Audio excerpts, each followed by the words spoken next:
Welcome again students. ਸਾਡਾ ਅੱਜ ਦਾ topic ਆ ਸਟੈਂਡਰਡ ਸਕੋਰਸ। ਵੈਸੇ ਅਸੀਂ ਜਿਹੜਾ ਸਟੈਟਿਸਟਿਕਸ ਆ ਇਹਦੇ ਨੂਮੈਰੀਕਲ ਪੋਰਸ਼ਨ ਆ ਜਿਹੜਾ ਉਹ ਕਰ ਚੁੱਕੇ। ਤੁਹਾਡਾ ਪੇਪਰ ਦਾ ਸੈਕਸ਼ਨ ਬੀ ਦਾ ਫਸਟ ਲੈਸਨ ਆ ਜਿਹੜਾ ਸਟੈਟਿਸਟਿਕਸ ਸੀਰੀਜ਼ ਵਾਲਾ, ਤਾਂ ਉਹਦੇ ਵਿੱਚ ਅਸੀਂ ਤਕਰੀਬਨ ਸਾਰੇ ਪੋਰਸ਼ਨ ਕਰ ਚੁੱਕੇ। ਸਾਡਾ ਇੱਕ ਟੌਪਿਕ ਸਟੈਂਡਰਡ ਸਕੋਰਸ ਬਚਦਾ ਸੀਗਾ ਜਿਹੜਾ ਅਸੀਂ ਕਰ ਰਹੇ ਹਾਂ ਹੁਣ। ਤਾਂ NPC ਵੀ ਮੇਰੇ ਖਿਆਲ 'ਚ ਤੁਸੀਂ ਸਾਰਿਆਂ ਨੇ ਜਿਹੜੀ ਵੀਡੀਓ ਆ ਦੇਖੀ ਹੋਊਗੀ, ਪੜ੍ਹਿਆ ਹੋਊਗਾ NPC ਵਾਲਾ। ਤਾਂ NPC ਤੇ ਸਟੈਂਡਰਡ ਸਕੋਰਸ ਨੇ ਜਿਹੜੇ ਇਹ ਥੋੜ੍ਹਾ ਜਿਹਾ ਇਹਨਾਂ ਦੋਨਾਂ ਵੱਲ, ਕਿਉਂਕਿ ਦੋਨੇ ਰਿਲੇਟਡ ਨੇ, ਤਾਂ ਜੇ ਤੁਸੀਂ NPC ਬਾਰੇ ਜਾਣਦੇ ਹੋ ਤਾਂ ਸਟੈਂਡਰਡ ਸਕੋਰ ਸਮਝਣਾ ਤੁਹਾਨੂੰ ਬਹੁਤ ਸੌਖਾ ਹੋ ਜਾਊਗਾ। ਤਾਂ ਇਸ ਲਈ ਕੋਈ ਵੀ ਕੁਐਸਚਨ ਆ ਜਿਹੜਾ ਉਹਨੂੰ ਛੱਡੋ ਨਾ, ਥੋੜ੍ਹਾ ਬਹੁਤ ਉਹਦੀ ਨੌਲੇਜ ਲੈਂਦੇ ਰਹੋ ਤਾਂ ਕਿ ਉਹਦਾ ਜੋ ਵੀ, ਜੇ ਬਾਈ ਚਾਂਸ ਤੁਹਾਨੂੰ ਪੇਪਰ ਦੇ ਵਿੱਚ ਇਸ ਤਰ੍ਹਾਂ ਦੀ ਪ੍ਰੋਬਲਮ ਆਉਂਦੀ ਹੈ ਕਿ ਕਰਨਾ ਪੈ ਸਕਦਾ ਹੈ, ਤਾਂ ਤੁਸੀਂ ਕਰ ਸਕੋ।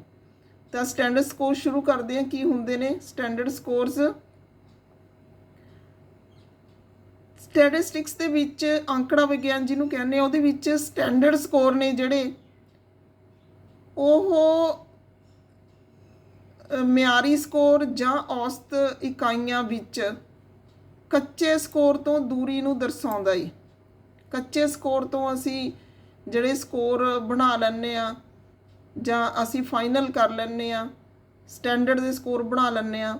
ਉਹ ਸਟੈਂਡਰਡ ਸਕੋਰ ਮਿਆਰੀ ਨਿਰੀਖਣ ਦੀ ਸੰਖਿਆ ਦਾ ਮਤਲਬ ਹੈ ਉੱਪਰ ਜਾਂ ਹੇਠਾਂ ਤੋਂ ਇਸ ਦੀ ਦੂਰੀ।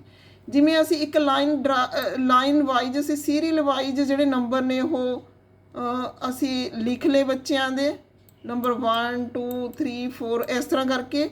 ਤਾਂ ਜਦੋਂ ਅਸੀਂ ਅਸੈਂਡਿੰਗ ਜਾਂ ਡਿਸੈਂਡਿੰਗ ਆਰਡਰ ਦੇ ਵਿੱਚ ਲਿਖਣ ਤੋਂ ਬਾਅਦ ਅਸੀਂ ਉੱਪਰ ਤੋਂ ਹੇਠਾਂ ਤੱਕ, ਜਿਵੇਂ ਔਸਤ ਕੱਢਦੇ ਹੁੰਦੇ ਆ ਜਾਂ ਮੀਡੀਅਨ ਕੱਢਦੇ ਹਾਂ, ਅਸੀਂ ਇਸ ਤਰ੍ਹਾਂ ਨਾਲ ਉੱਪਰ ਤੋਂ ਹੇਠਾਂ ਅਸੀਂ ਜਦੋਂ ਇਹ ਇੱਕ ਦੂਰੀ, ਨਿਸ਼ਚਿਤ ਦੂਰੀ ਪਤਾ ਕਰਦੇ ਹਾਂ, ਨਿਰੀਖਣ ਕਰਦੇ ਹਾਂ, ਆਬਜ਼ਰਵੇਸ਼ਨ ਕਰਦੇ ਹਾਂ, ਤਾਂ ਉਹ ਸਟੈਂਡਰਡ ਸਕੋਰਸ ਹੁੰਦੇ ਨੇ।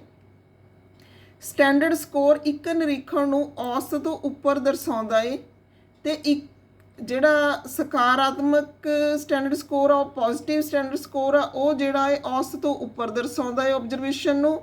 ਜਿਹੜਾ ਨੈਗੇਟਿਵ ਸਟੈਂਡਰਡ ਸਕੋਰ ਆ ਉਹ ਨਿਰੀਖਣ ਜਾਂ ਆਬਜ਼ਰਵੇਸ਼ਨ ਨੂੰ ਔਸਤ ਤੋਂ ਹੇਠਾਂ ਦਿਖਾਉਂਦਾ ਹੈ। ਇਟ ਮੀਨ ਜੇ ਦੋਨੇ ਐਵਰੇਜ ਦੇ ਨੇੜੇ ਤੇੜੇ ਘੁੰਮਦੇ ਨੇ ਤਾਂ ਇਹ ਇਸ ਖੋਜ ਦੇ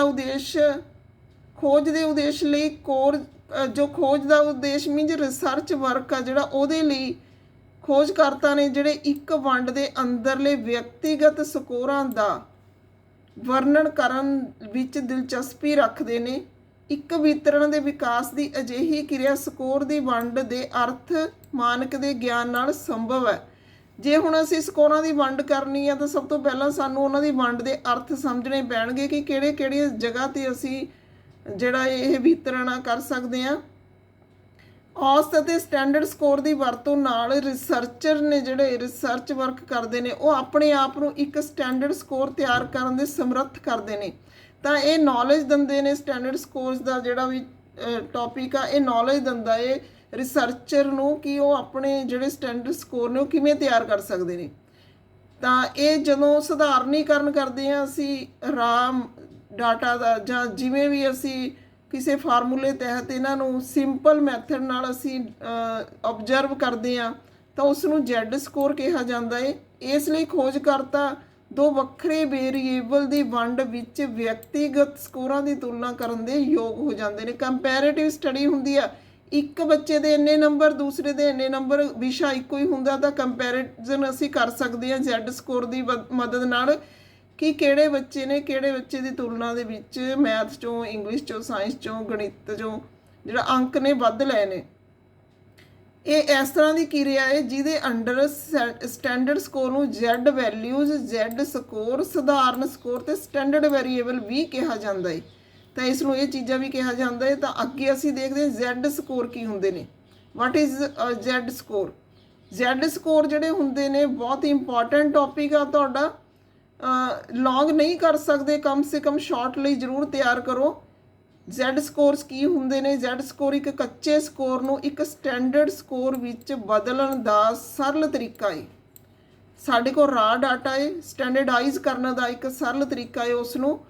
ਤੇ ਸਟੈਂਡਰਡਾਈਜ਼ ਕੀ ਹੁੰਦਾ ਇਹ ਵੀ ਟਰਮ ਸਮਝਣ ਵਾਲੀ ਆ। ਤਾਂ ਇੱਥੇ ਥੋੜੀ ਜਿਹੀ ਮੈਂ ਨੌਲੇਜ ਦੇ ਦਿੰਦੀ ਆ ਤੁਹਾਨੂੰ। ਸਟੈਂਡਰਡਾਈਜ਼ ਟਰਮ ਜਿਹੜੀ ਹੁੰਦੀ ਆ ਉਹ ਵੈਲਿਡਿਟੀ, ਰਿਲਾਇਬਲ, ਇਸ ਤਰ੍ਹਾਂ ਦੀਆਂ ਕੰਡੀਸ਼ਨਾਂ ਦੇ ਵਿੱਚੋਂ ਲੰਘ ਕੇ ਇੱਕ ਸਟੈਂਡਰਡ ਡਾਟਾ ਬਣ ਜਾਂਦਾ ਹੈ ਜਿਹਦੇ ਵਿੱਚ ਤਰੁੱਟੀਆਂ ਦੀ ਆਸ ਆ ਜਿਹੜੀ ਉਹ ਬਹੁਤ ਹੀ ਜ਼ਿਆਦਾ ਘੱਟ ਹੁੰਦੀ ਆ।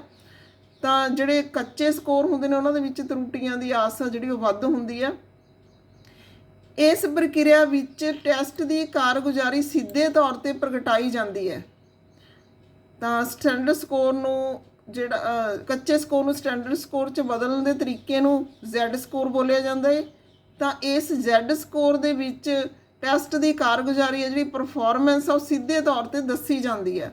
ਇੱਕ ਰਾ ਸਕੋਰ ਜਿਹੜਾ ਹੁੰਦਾ ਉਸ ਨੂੰ ਸਟੈਂਡਰਡ ਐਵੀਏਸ਼ਨ ਯੂਨਿਟਾਂ ਦੀ ਸੰਖਿਆ ਔਸਤ ਤੋਂ ਉੱਪਰ ਜਾਂ ਇਸ ਤੋਂ ਘੱਟ ਕੋਈ ਵੀ ਹੈ ਉਸ ਦੇ ਅਨੁਸਾਰ ਦੇਖੀ ਜਾਂਦੀ ਹੈ। ਜ਼ੈਡ ਸਕੋਰ ਇਹ ਸਮਝਣ ਵਿੱਚ ਸਹਾਇਤਾ ਕਰਦਾ ਕਿ ਵੰਡ ਵਿੱਚ ਹੋਰ ਸਕੋਰਾਂ ਦੇ ਸੰਬੰਧ ਵਿੱਚ ਵਿਅਕਤੀਗਤ ਸਕੋਰ ਕਿੱਥੇ ਡਿੱਗਦਾ ਹੈ। ਗਣਿਤ ਵਿੱਚ ਬੈਂਡ ਸਕੋਰ ਹਰ ਨਿਰੀਖਣ ਨੂੰ ਇੱਕ ਡਿਸਟ੍ਰੀਬਿਊਸ਼ਨ ਵਿੱਚ ਆਪਣੇ ਜ਼ੈਡ ਸਕੋਰ ਵਿੱਚ ਬਦਲ ਦਿੰਦਾ ਹੈ ਜੋ ਜ਼ਿਆਦਾਤਰ ਇਸ ਦੇ ਮਾਧਿਅਮ ਤੋਂ ਔਸਤਨ ਦੂਰੀ ਤੇ ਪ੍ਰਗਟ ਹੁੰਦਾ ਹੈ। ਨਤੀਜੇ ਵਜੋਂ ਜ਼ੈਡ ਸਕੋਰਾਂ ਦਾ ਡਿਸਟ੍ਰੀਬਿਊਸ਼ਨ ਵਿੱਚ ਔਸਤ 0 ਤੇ ਸਟੈਂਡਰਡ ਐਵੀਏਸ਼ਨ ਦਰਸਾਉਂਦਾ ਹੈ। ਤਾਂ ਇਸ ਤਰ੍ਹਾਂ ਨਾਲ ਜਿਹੜੀ ਇਹ ਸਟੈਂਡਰਡ ਐਵੀਏਸ਼ਨ, ਜ਼ੈਡ ਸਕੋਰ ਤੇ ਜਿਹੜਾ ਵੀ ਤੁਹਾਡੇ ਸਟੈਂਡਰਡ ਸਕੋਰਸ ਨੇ ਇਹਨਾਂ ਦੀ ਆਪਸ ਦਾ ਵਿੱਚ ਜਿਹੜਾ ਵੀ ਸੰਬੰਧ ਆ ਜਾਂ ਜਿਵੇਂ ਵੀ ਅਸੀਂ ਦੇਖਦੇ ਹਾਂ ਇਹਨਾਂ ਨੂੰ ਅਸੀਂ ਅੱਗੇ ਇੱਕ ਐਗਜ਼ਾਮਪਲ ਦੇ ਰਾਹੀਂ ਸਮਝਾਂਗੇ। ਸਟੈਂਡਰਡ ਸਕੋਰਸ SD ਯੂਨਿਟ ਵਿੱਚ ਮੀਨ ਤੋਂ ਪ੍ਰਾਪਤ ਰਾ ਸਕੋਰ ਨਾਲੋਂ ਵੱਖ ਹੁੰਦੇ ਨੇ। ਸਟੈਂਡਰਡ ਸਕੋਰਸ ਨੇ ਜਿਹੜੇ ਉਹ SD ਯੂਨਿਟ ਵਿੱਚ ਅਸੀਂ ਕਾਊਂਟ ਕਰਾਂਗੇ ਮੀਨ ਤੋਂ ਪ੍ਰਾਪਤ ਰਾ ਸਕੋਰ ਨਾਲੋਂ ਅਲੱਗ ਹੁੰਦੇ ਨੇ। ਇਸ ਨੂੰ ਮਾਪਣ ਦੀ ਇਕਾਈ ਕੀ ਹੁੰਦੀ ਆ? SD ਸਟੈਂਡਰਡ ਡਿਵੀਜ਼ਨ ਜਾਂ ਮਾਨਕ ਵਿਚਲਨ ਬੋਲਦੇ ਹਨ ਪੰਜਾਬੀ 'ਚ। ਇਹਨਾਂ ਨੂੰ ਕਿਵੇਂ ਦਰਸਾਇਆ ਜਾਂਦਾ ਹੈ? ਇਸ ਫਾਰਮੂਲੇ ਦੇ ਵਿੱਚ ਇਹਨਾਂ ਨੂੰ ਰੱਖ ਕੇ ਜਿਹੜਾ ਇਹ ਦਰਸਾਇਆ ਜਾਂਦਾ ਨੇ Z = X - M / SD। ਹੁਣ ਦੇਖਦੇ ਆ ਇੱਥੇ ਜਿਹੜੀ ਵੀ ਟਰਮਸ ਵਰਤੀਆਂ ਗਈਆਂ ਨੇ ਉਹ ਕਿਹੜੀਆਂ ਨੇ। ਇੱਥੇ X ਵਰਤਿਆ ਗਿਆ। X ਕੀ ਆ? ਜਿੰਨੇ ਵੀ ਸਕੋਰ ਨੇ। M ਕੀ ਆ? ਗਰੁੱਪ ਦੀ ਔਸਤ ਕਿੰਨੀ ਆ। SD ਕੀ ਆ? ਮਾਨਕ ਵਿਚਲਨ, ਸਟੈਂਡਰਡ ਡਿਵੀਜ਼ਨ। ਇਹ ਤਿੰਨੇ ਚੀਜ਼ਾਂ ਨੇ ਜਿਹੜੀਆਂ ਇਹ Z ਸਕੋਰ ਨਿਰਧਾਰਿਤ ਕਰਦੀਆਂ ਨੇ। ਹੁਣ ਅਸੀਂ ਐਗਜ਼ਾਮਪਲ ਲੈਂਦੇ ਹਾਂ। ਵੈਸੇ ਮੈਂ ਸਾਰੀ ਚੀਜ਼ ਤੁਹਾਡੀ ਬੁੱਕ 'ਚੋਂ ਲਈ ਹੋਈ ਹੈ ਪਰ ਇੱਕ ਸਮਝਾਉਣ ਦਾ ਯਤਨ ਕੀਤਾ ਆਸਾਨੀ ਨਾਲ ਕਿ ਤੁਸੀਂ ਸਮਝ ਸਕੋ ਕੀ ਹੁੰਦਾ ਇਹ। ਤਾਂ ਮੰਨ ਲਓ ਗਣਿਤ ਪ੍ਰਾਪਤੀ ਦੇ ਟੈਸਟ ਵਿੱਚ ਔਸਤ ਜਿਹੜੀ ਆ ਉਹ 20.9 ਆ। ਮਾਨ ਆ ਜਿਹੜਾ 8.0 ਆ।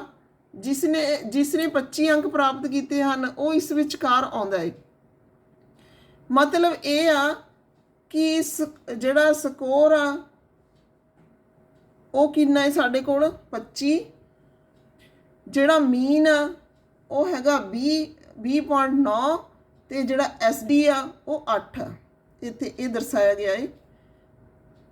ਤਾਂ ਇਹਨੂੰ ਫਾਰਮੂਲੇ 'ਚ ਅਸੀਂ ਪੁੱਟ ਕਰਦੇ ਆ Z = X - M / SD। X - M / SD। ਤਾਂ ਇਹ ਕੈਲਕੂਲੇਸ਼ਨ ਕਰਕੇ ਸਾਡਾ ਜਿਹੜਾ ਆ ਜਾਂਦਾ ਹੈ। ਇਸੇ ਤਰੀਕੇ ਨਾਲ ਇਹ ਤਾਂ ਹੋਇਆ ਪੋਜ਼ਿਟਿਵ। SD ਯੂਨਿਟ ਔਸਤ ਤੋਂ ਉੱਪਰ ਹੈ। ਇਸ ਪ੍ਰਕਾਰ 15 ਅੰਕ ਵਾਲਾ ਜਿਹੜਾ ਸਕੋਰ ਹੋਊਗਾ Z ਸਕੋਰ ਉਹ ਅਸੀਂ ਦੇਖਦੇ ਹਾਂ। ਤਾਂ ਹੁਣ ਇੱਥੇ 25 ਸੀਗਾ। 25 ਦੀ ਜਗ੍ਹਾ 'ਤੇ ਅਸੀਂ ਕਰ ਲਿਆ 15 ਵਾਲਾ ਜਿਹੜਾ ਇੱਥੇ 15 ਸਿਰਫ ਚੇਂਜ ਕੀਤਾ ਹੈ ਬਾਕੀ ਚੀਜ਼ ਸੇਮ ਆ। ਤਾਂ ਇੱਥੇ ਜਿਹੜਾ ਆਨਸਰ ਉਹ ਮਾਈਨਸ 'ਚ ਆਊਗਾ ਮਾਈਨਸ। ਤਾਂ ਮਾਈਨਸ ਦੇ ਵਿੱਚ ਕਿਉਂਕਿ 15 ਦੇ ਵਿੱਚੋਂ ਮਾਈਨਸ ਕਰਨੇ ਨੇ 20.9। ਤਾਂ ਇਸ ਤਰ੍ਹਾਂ ਨਾਲ ਸਾਡਾ ਕੈਲਕੂਲੇਸ਼ਨ ਦੇ ਵਿੱਚ ਇੱਥੇ ਮਾਈਨਸ ਆਊਗਾ ਜਿਹੜੀ ਕਿ SD ਯੂਨਿਟ ਔਸਤ ਤੋਂ ਨੀਚੇ ਆ। ਤਾਂ ਇਸ ਨੂੰ SD ਯੂਨਿਟ ਔਸਤ ਤੋਂ ਨੀਚੇ ਕਹਿੰਦੇ ਆ। ਤਾਂ ਸਟੈਂਡਰਡ ਯੂਨਿਟ 'ਚ ਅਸੀਂ ਇਸ ਨੂੰ ਕਿਵੇਂ ਕਹਾਂਗੇ? ਪਲੱਸ 0.51 ਤੇ ਮਾਈਨਸ 0.73। ਤਾਂ ਇਸ ਤਰ੍ਹਾਂ ਨਾਲ ਜਿਹੜੇ ਸਟੈਂਡਰਡ ਸਕੋਰਸ ਨੇ ਉਹਨਾਂ ਨੂੰ Z ਜਾਂ T ਨਾਲ ਦਰਸਾਇਆ ਜਾਂਦਾ ਹੈ। ਆਮ ਤੌਰ 'ਤੇ ਜਿਹੜੇ ਮਾਨਕ ਸਕੋਰ ਨੇ ਉਹਨਾਂ ਨੂੰ Z ਸਕੋਰ ਨਾਲ ਕਿਹਾ ਜਾਂਦਾ ਹੈ। ਇਹ ਜਿਹੜਾ ਇਹ ਸਟੈਟਿਸਟਿਕਸ ਵਿੱਚ ਬਹੁਤ ਮਹੱਤਵਪੂਰਨ ਹੁੰਦੇ ਨੇ ਕਿਉਂਕਿ ਇਹਨਾਂ ਨਾਲ ਅਸੀਂ ਸਾਡੀ ਸਮਾਨ ਵੰਡ ਵਿੱਚ ਵਾਪਰਨ ਵਾਲੇ ਸਕੋਰਾਂ ਨੂੰ ਮਾਪ ਸਕਦੇ ਹਾਂ। ਦੋ ਸਕੋਰਾਂ ਦੀ ਤੁਲਨਾ ਕਰਨ ਦੇ ਯੋਗ ਬਣਾਉਂਦੇ ਨੇ ਜਿਹੜੇ ਸਮਾਨ ਵੰਡ ਤੋਂ ਵੱਖ ਹੁੰਦੇ ਨੇ। ਮਾਣਕ ਸਕੋਰ ਸਮਾਨ ਵੰਡ ਨੂੰ Z ਸਕੋਰ ਵਿੱਚ ਬਦਲਣ ਤੋਂ ਬਾਅਦ ਹੀ ਇਹ ਕਰਦੇ ਨੇ ਕਿ ਇਹ ਸਟੈਂਡਰਡ ਸਮਾਨ ਵੰਡ ਬਣ ਜਾਂਦਾ ਹੈ। ਇਹ ਸਟੈਂਡਰਡ ਸਮਾਨ ਵੰਡ ਬਣ ਜਾਂਦਾ ਹੈ। ਹੁਣ ਅਸੀਂ ਦੇਖਦੇ ਹਾਂ ਗਰੁੱਪ ਵਿੱਚ ਵਿਦਿਆਰਥੀ ਦੀ ਸੰਬੰਧਿਤ ਪਦਵੀ ਜਾਂ ਪੱਧਰ ਕਿਵੇਂ ਦੇਖਣਾ ਹੈ, ਅਸੀਂ ਉਹਨੂੰ ਕਿਵੇਂ ਕਹਿੰਦੇ ਨੇ। ਮਾਨਕ ਸਕੋਰ ਜਿਹੜਾ ਹੈ ਉਹ ਵਿਦਿਆਰਥੀ ਗਰੁੱਪ ਵਿੱਚ ਦਰਜੇ ਬਾਰੇ ਦੱਸਦੇ ਨੇ ਕਿ ਕਿਹੜੇ ਰੈਂਕ ਦੇ ਉੱਤੇ ਵਿਦਿਆਰਥੀ ਆਇਆ ਹੈ। ਤਾਂ ਇਹ ਦੱਸਦੇ ਨੇ, ਇਹ ਰਾਜ ਸਕੋਰ ਦੀ ਮਦਦ ਨਾਲ ਦੱਸਦੇ ਨੇ ਕਿ ਵਿਦਿਆਰਥੀ ਔਸਤਨ ਤੋਂ ਹੇਠਾਂ ਹੈ ਜਾਂ ਉੱਪਰ ਹੈ। ਤਾਂ ਅਸੀਂ ਸੀਰੀਅਲ ਵਾਈਜ਼ ਡਾਟਾ ਲਗਾਉਂਦੇ ਹਾਂ, ਅਸੀਂ ਫਿਰ ਦੇਖਦੇ ਹਾਂ ਕਿ ਵਿਦਿਆਰਥੀ ਹੈ ਜਿਹੜਾ ਉਹ ਕਿਸ ਸਾਈਡ ਆਉਂਦਾ ਹੈ। ਵੈਸੇ ਜਿਹੜਾ ਤੁਹਾਡੇ ਕੁਆਰਟਾਈਲ ਤੇ ਪਰਸੈਂਟਾਈਲ ਡੈਸਾਈਲ ਜੋ ਵੀ ਨੇ ਉਹ ਵੀ ਇਹ ਚੀਜ਼ ਨੂੰ ਦਰਸਾਉਂਦੇ ਨੇ, ਪਰ ਇੱਥੇ ਸਾਡਾ ਜਿਹੜਾ ਸਟੈਂਡਰਡ ਸਕੋਰ ਵਾਲਾ ਥੋੜ੍ਹਾ ਜਿਹਾ ਟੌਪਿਕ ਹਟ ਕੇ ਆ। ਤਾਂ ਇੱਥੇ ਅਸੀਂ ਇੱਕ ਜਿਹੜਾ SD ਤੇ ਮਾਨਕ ਸਕੋਰ NPC ਦੇ ਉੱਤੇ ਆਧਾਰਿਤ ਆ। ਇਹ ਜਿਹੜਾ ਹੈਗਾ SD ਤੇ ਸਟੈਂਡਰਡ ਸਕੋਰ ਸਟੈਂਡਰਡ ਡਿਵੀਜ਼ਨ ਤੇ ਸਟੈਂਡਰਡ ਸਕੋਰ NPC ਦੇ ਉੱਤੇ ਆਧਾਰਿਤ ਆ। ਤਾਂ ਹੀ ਮੈਂ ਤੁਹਾਨੂੰ ਕਹਿੰਦੀ ਸੀ ਕਿ NPC ਵਾਲਾ ਟੌਪਿਕ ਆ ਜਿਹੜਾ ਮਾੜਾ ਮੋਟਾ ਤੁਸੀਂ ਜਿਹੜੇ ਬੱਚਿਆਂ ਨੂੰ ਨਹੀਂ ਇੰਟਰਸਟ ਹੈਗਾ ਇਹਦੇ ਵਿੱਚ, ਵੈਸੇ ਟੌਪਿਕ ਬਹੁਤ ਇੰਟਰਸਟਿੰਗ ਨੇ, ਆਸਾਨ ਢੰਗ ਨਾਲ ਤੁਹਾਨੂੰ ਕਰਾਉਣ ਦੀ ਕੋਸ਼ਿਸ਼ ਕੀਤੀ ਆ ਹਮੇਸ਼ਾ ਹੀ। ਤੇ ਜਿਹੜਾ ਇਹ ਟਰਮਸ ਨੇ ਤੁਸੀਂ NPC ਨੂੰ ਥੋੜ੍ਹਾ ਜਿਹਾ ਦੇਖਿਓ ਤੇ ਉਹਦੇ ਰਾਹੀਂ ਸਮਝਣ ਦੀ ਕੋਸ਼ਿਸ਼ ਕਰਿਓ।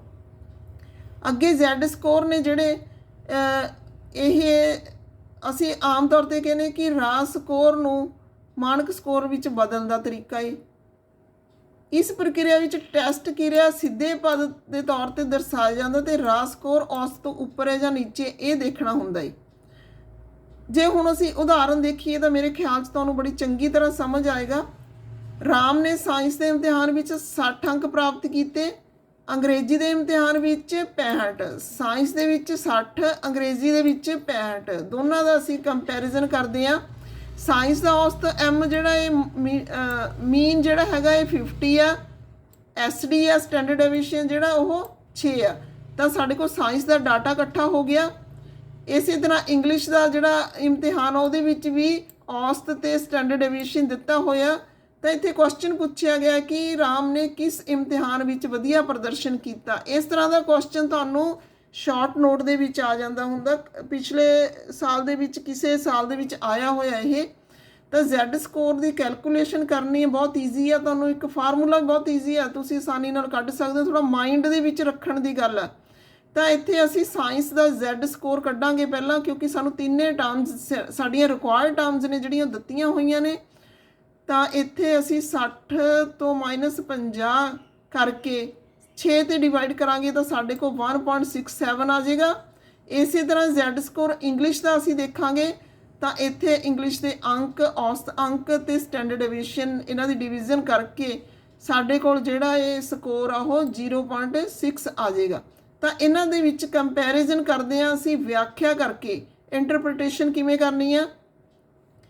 ਉਦਾਹਰਨ ਵਿੱਚ ਸਾਨੂੰ ਸਾਇੰਸ ਦਾ ਇੰਨਾ ਸਕੋਰ ਪ੍ਰਾਪਤ ਹੋਇਆ ਹੈ, ਇੰਗਲਿਸ਼ ਦਾ ਇੰਨਾ ਪ੍ਰਾਪਤ ਹੋਇਆ ਹੈ, ਮੀਨਸ 1.67 ਸਾਇੰਸ, 0.60 ਆ ਜਿਹੜਾ ਉਹ ਇੰਗਲਿਸ਼ ਦਾ।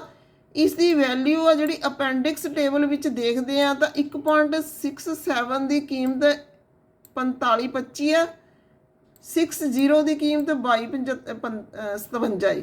ਇਹਦਾ ਮਤਲਬ ਇਹ ਹੈ ਕਿ ਰਾਮ ਨੇ 45.25 ਜਾਂ 25% ਅੰਕ ਔਸਤ ਨਾਲੋਂ ਜ਼ਿਆਦਾ ਪ੍ਰਾਪਤ ਕੀਤੇ ਨੇ। ਅੰਗਰੇਜ਼ੀ ਵਿੱਚ 22.57% ਅੰਕ ਨੇ ਜਿਹੜੇ ਉਹ ਔਸਤ ਨਾਲੋਂ ਜ਼ਿਆਦਾ ਪ੍ਰਾਪਤ ਕੀਤੇ ਨੇ। ਤਾਂ ਇੱਥੇ ਉਹਦਾ ਸਕੋਰ ਕੀ ਆ, ਉਸ ਦਾ ਸਾਇੰਸ ਪ੍ਰਦਰਸ਼ਨ ਵਿੱਚ ਜ਼ਿਆਦਾ ਵਧੀਆ ਹੈ, ਭਾਵੇਂ ਉਸਦੇ ਰਾਜ ਸਕੋਰ ਅੰਗਰੇਜ਼ੀ ਨਾਲੋਂ ਘੱਟ ਨੇ। ਤਾਂ ਹੁਣ ਇੱਥੇ ਅਸੀਂ ਇੱਕ ਗੱਲ ਦੇਖਣ ਯੋਗ ਆ ਤੁਹਾਡੀ, ਇੱਥੇ ਰਾਜ ਸਕੋਰ ਕੁਛ ਹੋਰ ਕਹਿੰਦੇ ਸੀਗੇ ਤੇ ਪਰ ਸਟੈਂਡਰਡ ਸਕੋਰ ਜਿਹੜੇ ਨੇ Z ਸਕੋਰ ਨੇ ਉਹ ਕੁਛ ਹੋਰ ਕਹਿੰਦੇ ਨੇ। ਤਾਂ ਇੱਥੇ ਡਾਟਾ ਹੈ ਜਿਹੜਾ ਉਹ ਜ਼ਿਆਦਾ ਮੋਰ ਵੈਲਿਊਏਬਲ ਬਣ ਜਾਂਦਾ ਹੈ ਜਦੋਂ ਅਸੀਂ Z ਸਕੋਰਸ ਦੀ ਵਰਤੋਂ ਕਰਦੇ ਹੋਏ ਪ੍ਰੈਜ਼ੈਂਟ ਕਰਦੇ ਹਾਂ। ਤਾਂ Z ਸਕੋਰ ਆ ਜਦੋਂ ਅਸੀਂ ਔਸਤ ਨਾਲੋਂ ਘੱਟ ਅੰਕ ਪ੍ਰਾਪਤ ਕਰਦੇ ਤਾਂ Z ਸਕੋਰ ਘਟਾਓ ਵਿੱਚ ਹੁੰਦਾ ਹੈ, ਜਦੋਂ ਅਸੀਂ ਔਸਤ ਨਾਲੋਂ ਜ਼ਿਆਦਾ ਅੰਕ ਪ੍ਰਾਪਤ ਕਰਦੇ ਤਾਂ Z ਸਕੋਰ ਪਲੱਸ ਵਿੱਚ ਹੁੰਦਾ ਹੈ। ਜੇਕਰ ਘਟਾਓ ਦਾ ਨਿਸ਼ਾਨ ਲਗਾਉਣਾ ਭੁੱਲ ਜਾਈਏ ਤਾਂ ਬਹੁਤ ਵੱਡੀ ਗਲਤੀ ਹੋਣ ਦੀ ਸੰਭਾਵਨਾ ਹੈ, ਕਿਉਂਕਿ ਪਲੱਸ ਦੇ ਵਿੱਚ ਇਹ ਜ਼ਿਆਦਾ ਵੱਧ ਜਾਊਗਾ ਤੇ ਉਹ ਘਟ ਜਾਊਗਾ। ਇਸ ਲਈ ਇਹ ਔਖਿਆਈ ਲਈ ਦੂਸਰੇ ਮਾਨਕ ਸਕੋਰ ਦੀ ਵਰਤੋਂ ਕੀਤੀ ਜਾਂਦੀ ਹੈ, ਜਿਸ ਨੂੰ ਟੀ ਸਕੋਰ ਕਿਹਾ ਜਾਂਦਾ ਹੈ।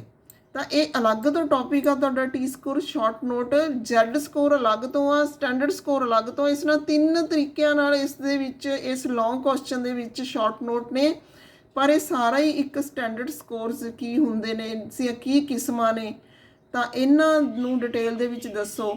ਤਾਂ ਇਹ ਚੀਜ਼ ਆ ਜਿਹੜੀ ਸਾਰੇ ਕੁਐਸਚਨ ਦੇ ਵਿੱਚ ਆਊਗੀ। ਤਾਂ ਜੇ ਸਾਡੇ ਤੋਂ ਕੋਈ ਗਲਤੀ ਹੋ ਜਾਵੇ ਤਾਂ ਉਸ ਗਲਤੀ ਲਈ ਅਸੀਂ ਜਿਹੜਾ ਇਹ ਟੀ ਸਕੋਰ ਦੀ ਵਰਤੋਂ ਕਰਦੇ ਹਾਂ। ਟੀ ਸਕੋਰ ਕਿਸੇ ਸਮਾਨ ਵੰਡ ਲਈ ਵਰਤਿਆ ਜਾਂਦਾ ਹੈ।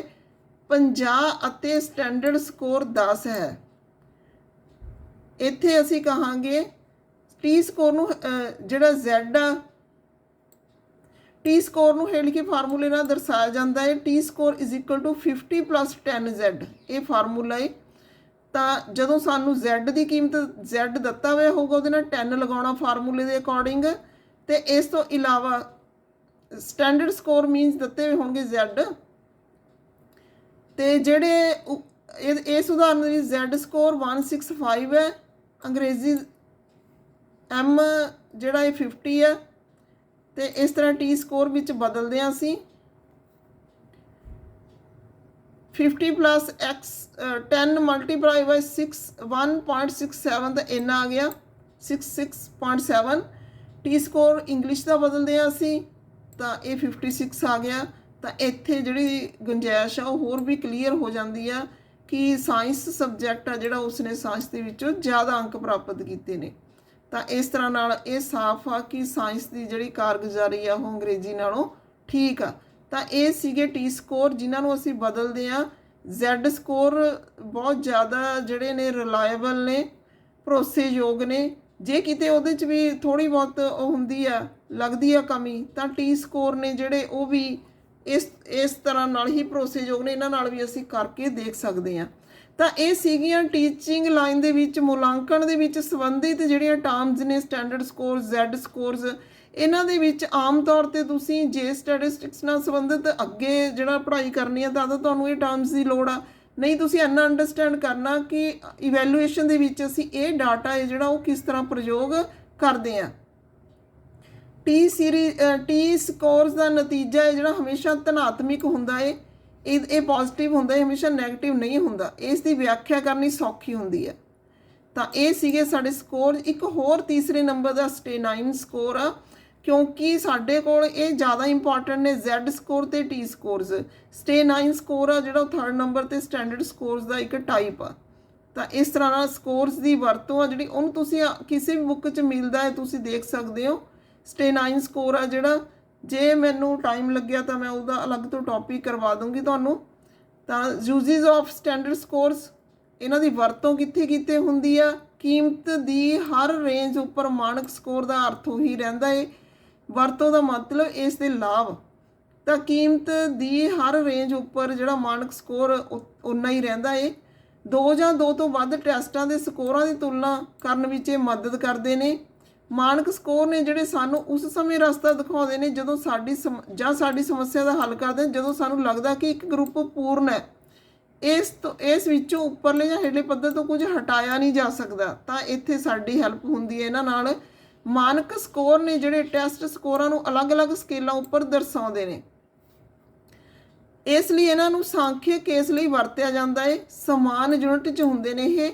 ਮਾਨਕ ਸਕੋਰ ਨੇ ਜਿਹੜੇ ਉਹ ਗਣਿਤਿਕ ਤੌਰ 'ਤੇ ਔਸਤਨ ਕੀਤਾ ਜਾ ਸਕਦਾ ਉਹਨਾਂ ਦਾ। ਮਾਨਕ ਸਕੋਰਾਂ ਦੀ ਵਰਤੋਂ ਪਰਸੈਂਟਾਈਲ ਰੈਂਕ ਲਈ ਕੀਤੀ ਜਾ ਸਕਦੀ ਹੈ। ਫਿਰ ਕਮੀਆਂ ਨੇ ਇਹਨਾਂ ਦੀਆਂ, ਇਹ ਗੁੰਝਲਦਾਰ ਹੁੰਦੇ ਨੇ, ਸਧਾਰਨ ਵਿਅਕਤੀ ਦੀ ਸਮਝ 'ਚ ਨਹੀਂ ਆਉਂਦੇ। ਜਿਵੇਂ ਤੁਸੀਂ ਮੈਨੂੰ ਬਹੁਤ ਸਾਰੇ ਲੱਗ ਰਹੇ ਹੋ ਕਿ ਕਾਫੀ ਬੱਚੇ ਨੇ ਜਿਹੜੇ ਇੰਟਰਸਟ ਸਟੈਟਿਸਟਿਕਸ ਦੇ ਵਿੱਚ ਨਹੀਂ ਰੱਖਦੇ, ਤਾਂ ਉਹਨਾਂ ਨੂੰ ਥੋੜ੍ਹੇ ਜਿਹੇ ਗੁੰਝਲਦਾਰ ਲੱਗਦੇ ਨੇ। ਵੈਸੇ ਜੇ ਇੰਟਰਸਟ ਹੋਵੇ ਸਾਡਾ ਤਾਂ ਇਹ ਟਰਮਸ ਨੇ ਜਿਹੜੀਆਂ ਬਹੁਤ ਈਜ਼ੀ ਨੇ। ਫਿਰ ਹੈਗਾ ਡੈਸੀਮਲ ਦੀ ਵਰਤੋਂ, ਡੈਸੀਮਲ ਦੀ ਵਰਤੋਂ ਜਿਹੜੀ ਕੈਲਕੂਲੇਸ਼ਨ ਨੂੰ ਔਖਾ ਬਣਾਉਂਦੀ ਆ। ਤਾਂ ਬਹੁਤ ਸਾਰੇ ਸਟੂਡੈਂਟਸ ਨੇ ਜਿਨ੍ਹਾਂ ਦੀ ਮੈਥ 'ਚੋਂ ਹੱਥ ਟਾਈਟ ਹੁੰਦਾ, ਤਾਂ ਉਹ ਟੀਚਿੰਗ ਲਾਈਨ ਦੇ ਵਿੱਚ ਜਦੋਂ ਅਸੀਂ ਡੈਸੀਮਲ ਦਾ ਕਿਤੇ ਵੀ ਪ੍ਰਯੋਗ ਕਰਨਾ ਹੁੰਦਾ ਹੈ ਤਾਂ ਉੱਥੇ ਸਾਨੂੰ ਸਟੈਂਡਰਡ ਸਕੋਰਸ ਦੀ ਵਰਤੋਂ ਕਰਦੇ ਹੋਏ ਤਾਂ ਉੱਥੇ ਸਾਨੂੰ ਥੋੜ੍ਹੀ ਔਖ ਮਹਿਸੂਸ ਹੁੰਦੀ ਆ। ਇਹਨਾਂ ਦੀ ਇੰਟਰਪ੍ਰੀਟੇਸ਼ਨ ਔਖੀ ਹੁੰਦੀ ਆ। ਸਧਾਰਨ ਤੌਰ 'ਤੇ ਵੰਡ ਨਹੀਂ ਕੀਤਾ ਜਾਂਦਾ। ਰਾਜ ਸਕੋਰ ਨੇ ਜਿਹੜੇ ਜ਼ੈਡ ਸਕੋਰ 'ਚ ਬਦਲਣ ਉਪਰੰਤ ਜ਼ੈਡ ਸਕੋਰ ਵਿਚਲੀ ਵੰਡ ਉੱਪਰ ਅਸਰ ਨਹੀਂ ਪਾਉਂਦੇ। ਜੇ ਰਾ ਸਕੋਰ ਵਿੱਚ ਟੇਢਾਪਣ ਹੈ ਤਾਂ ਮਾਨਕ ਸਕੋਰ ਵਿੱਚ ਵੀ ਰਹੇਗਾ। ਇਹ ਵੀ ਇਹਦੀ ਡਰਾਬੈਕ ਆ ਇੱਕ। ਤਾਂ ਅੱਜ ਦੀ ਵੀਡੀਓ ਦੇ ਚਾਹੇ ਲੰਬੀ ਵੀਡੀਓ ਆ, ਪਰ ਮੈਂ ਕੋਸ਼ਿਸ਼ ਕੀਤੀ ਆ ਤੁਹਾਨੂੰ 3 ਸ਼ਾਰਟ ਨੋਟਸ ਤੇ ਇੱਕ ਲੌਂਗ ਕੁਐਸਚਨ ਸਟੈਂਡਰਡ ਸਕੋਰਸ ਵਾਲਾ, ਕਿਉਂਕਿ Z ਸਕੋਰ ਤੇ ਜਿਹੜਾ T ਸਕੋਰ ਆ ਉਹ ਸਟੈਂਡਰਡ ਸਕੋਰ ਦੀਆਂ ਹੀ ਕਿਸਮਾਂ ਨੇ। ਤਾਂ ਇੱਕ ਸਟੇ 9 ਸਕੋਰ ਤੁਹਾਨੂੰ ਕਿਹਾ ਕਿ ਉਹ ਵੀ ਲਰਨ ਕਰ ਲਿਓ ਤੁਸੀਂ।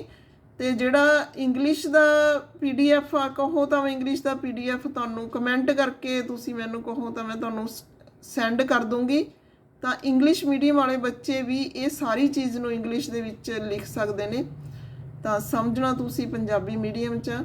ਤਾਂ ਅੱਜ ਦੀ ਵੀਡੀਓ ਦੇ ਵਿੱਚ ਇੰਨਾ ਹੀ। ਫਿਰ ਨੈਕਸਟ ਵੀਡੀਓ ਦੇ ਵਿੱਚ ਨੈਕਸਟ ਟੌਪਿਕ ਲੈ ਕੇ ਆਵਾਂਗੇ। Okay, thanks.